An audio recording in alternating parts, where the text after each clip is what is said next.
ഞാൻ നിന്നെ സൃഷ്ടിച്ച ദൈവം, ഞാൻ നിന്നെ രക്ഷിച്ച ദൈവം,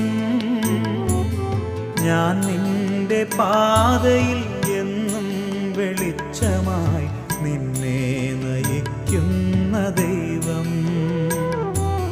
ഭയപ്പെടേണ്ട മകനേ മകളേ, ഞാൻ നിന്റെ ദൈവമല്ലേ.